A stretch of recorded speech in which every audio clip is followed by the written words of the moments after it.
talk about the mangoes, you notice they are not fully mature. They are still very green, very hard. And considering I'm in Canada, they're in great shape. I was down at the sort of outdoor market down in Toronto, there in North York, and I picked these up. So you want something that's green, something that's really firm, and something that is tart. So I'm just gonna move these over. And by being green, they would be tart. They're not ripe mangoes, and they need to be firm and not fully mature. What I'm gonna do is cut off the top part, the stem, and you can see sort of that yellowish color on the inside there. And the other thing I like doing is, so we typically, if you look at the mango, we call this a face and another face of the mango. This would be the sort of back, I guess. So I like to cut just down the back like so. Have this piece here, set it aside. And the reason for cutting the sort of back is now I have an even surface. It won't shake as much for when I want to chop. And speaking of a chop, that is what we're going to do. We're going to chop it down the center.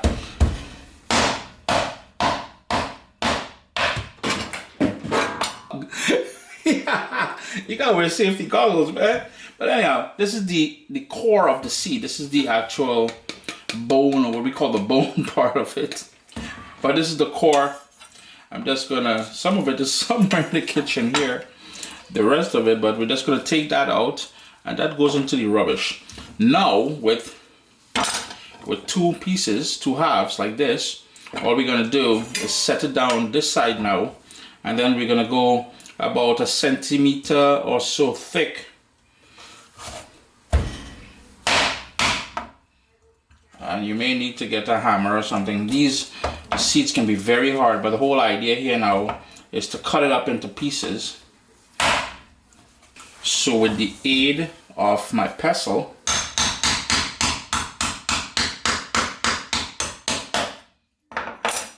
it can be tough, but this is the sort of size that you're looking for.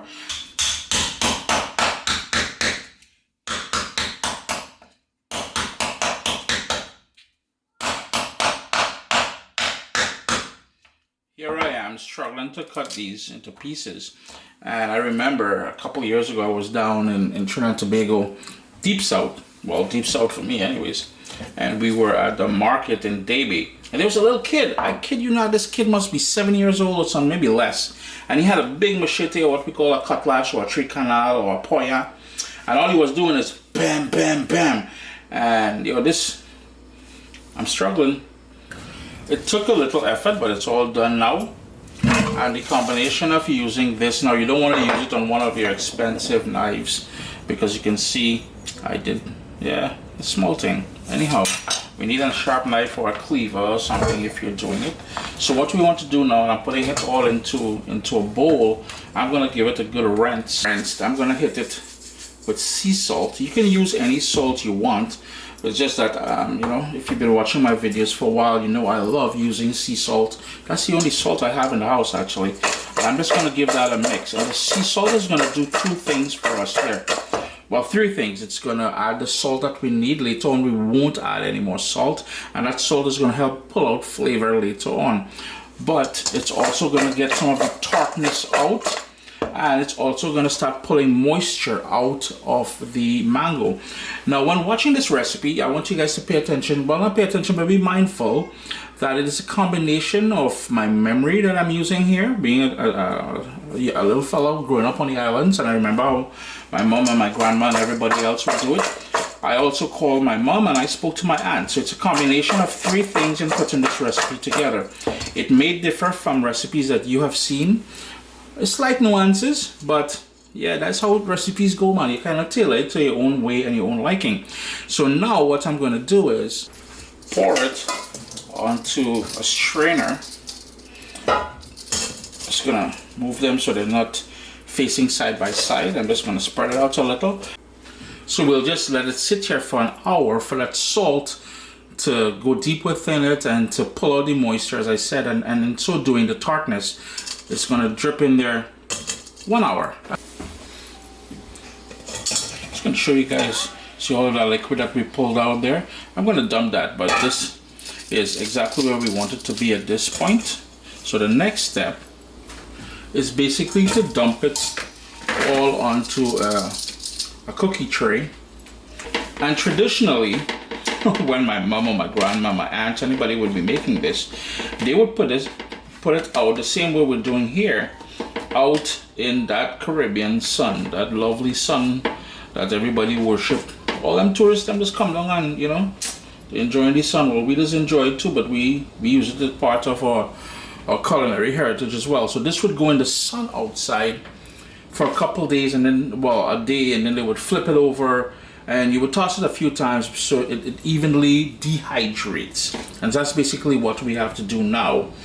Now later on you're going to see me add water to this even after it's been dehydrated, and you will think, well, Chris, that is counterproductive, but there's a reason for everything. But for now, since I am based in Canada, we have not seen the sun since the second or third week of December. We're almost into, well, mid-January.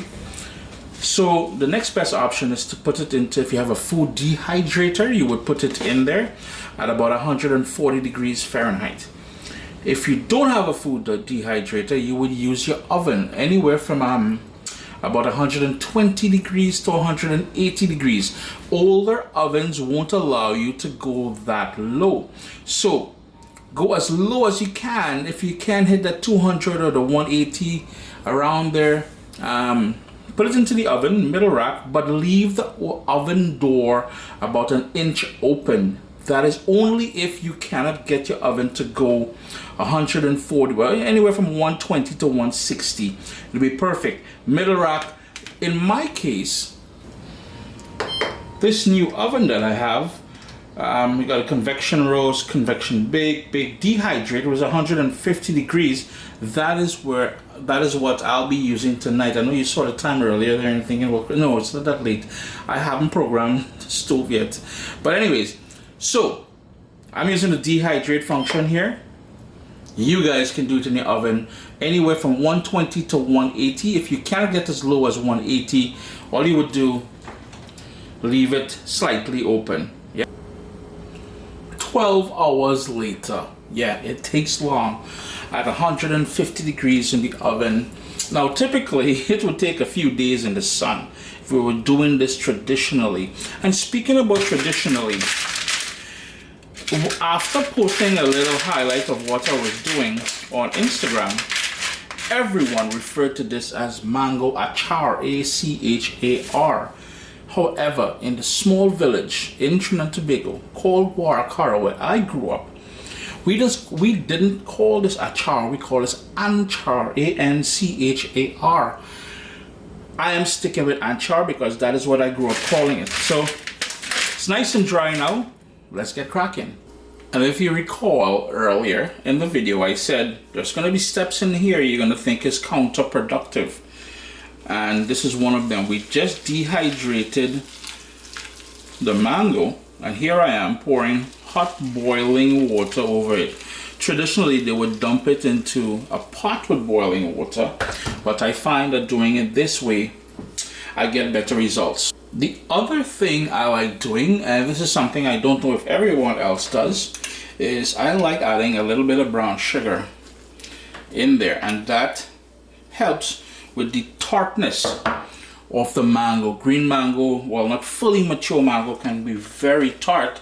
So I'm just going to mix this around in here, and this is just going to sit in here for about 10-15 minutes, and we'll drain it. As the fun happens in the bowl there, this is supposed to be a very spicy mango pickle. So I've got garlic. I'm just going to toss it into my little magic bullet here, and that is about 10 cloves of garlic, and I've got 4 scotch bonnet peppers, but I'm just going to use 3 of them. I'm going to remove the stems. Now what I must mention is that if you wanted the shelf life to be longer, you can dry the mangoes even more dry. You can dehydrate it for longer in the oven there, or if you're doing it, you know, typically I think my mom would do it for about 4 or 5 days in the hot tropical sun. All I'm going to do is sort of blend this up into small bits. To help it along, what I did was I added 3 tablespoons of vegetable oil to the to the magic bullet. I'm just going to scrape everything down in there. And here is where things, you know, you would have seen differences in the way people would normally do it versus the way I am doing it. And here's the major difference.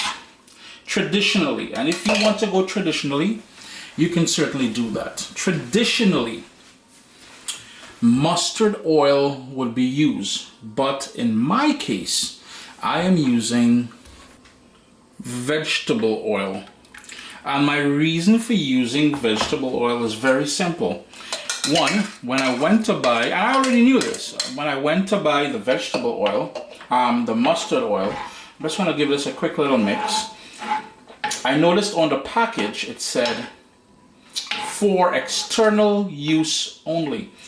And I remember when I did some of the kuchela, I did apple kuchela, mango kuchela, all these different types of things, which traditionally used mustard oil. The research I did said, no, you don't want to be eating or digesting mustard oil. So I keep away from it. So I am using vegetable oil. And all I'm going to do is put this on a very, very low heat. I just want this to warm through. And the reason why you see me do it like this, I'm not trying to cook anything. I want to infuse that oil with that garlic and scotch bonnet pepper. Later on, my favorite thing, and I'll be honest with you, my favorite thing with mango and char is the oil. And you'll see why in a moment, but I'm going to put this on a low heat and just let it get tiny bubbles on the side, and I'm going to shut it down and let it sort of temper and flavor that oil. And if we quickly turn our attention over here, you'll see I went ahead and I drained the mango, and I'm just allowing it to air dry now.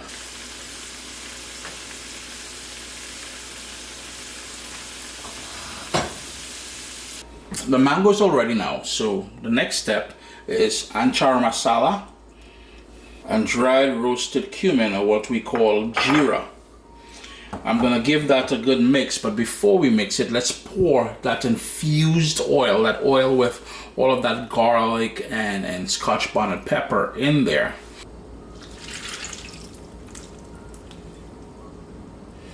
Just gonna scrape all of that down in there.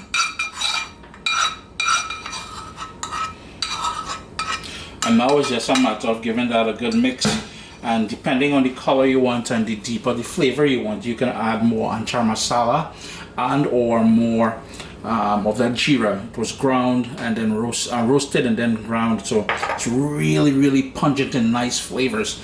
The other thing I must mention is because we salted the mango at the beginning, at the very beginning, there is absolutely no need to salt it. Now you're wondering about the sugar I added. That sugar would have been absorbed back by the mango, giving it that sort of slight sweetness to sort of balance the tartness. Plus it would sort of mix in with the anchar masala and everything else here, and I'm telling you, that combination is just amazing. Just be a little bit careful, you don't want to spill everything all over the place. And if you've been driving around the Caribbean, and especially in the countryside, you will always see bottles of this out in the sun. So what people would do is after they make it, and I know my mom would do the same thing too, and I remember scampering when the rain would come. We have to scamper onto the yard and go and pick it up and bring it back inside. The more longer you put this out in the sun out there, the more deep rich flavors it takes on.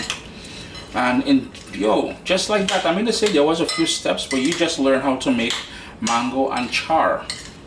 I'm just gonna let this sit. I'm gonna bottle it in a sterilized container.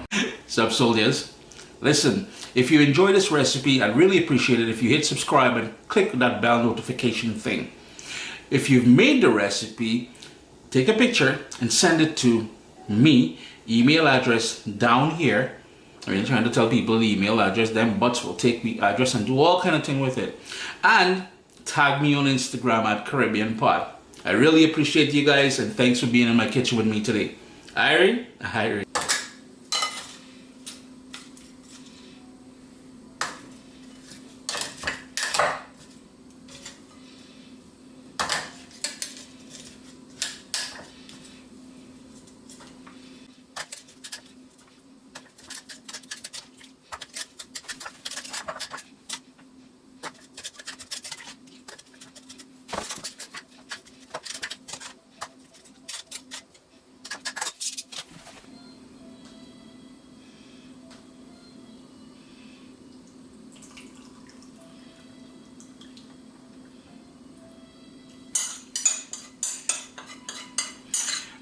I spoke earlier about that oil, and that is why I purposely use a lot of oil in this. Not only would it help preserve things, and if I wanted to store this on the countertop, I would, but I don't use it as often. I use it more when I'm eating curry dishes and stuff like that. And I like, you just scoop some of that oil, but let it sit in there for about 3 or 4 days. Yeah, you'll be eager to go in there, but have a little bit of patience, Padawan. Chris here, CaribbeanPod.com. I gotta do some cleanup, some housekeeping here. Always a pleasure having you guys here in the kitchen with me. We just learned how to make mango anchar. Some of you may call it achar, but yo, give it a mix every so often. Irie?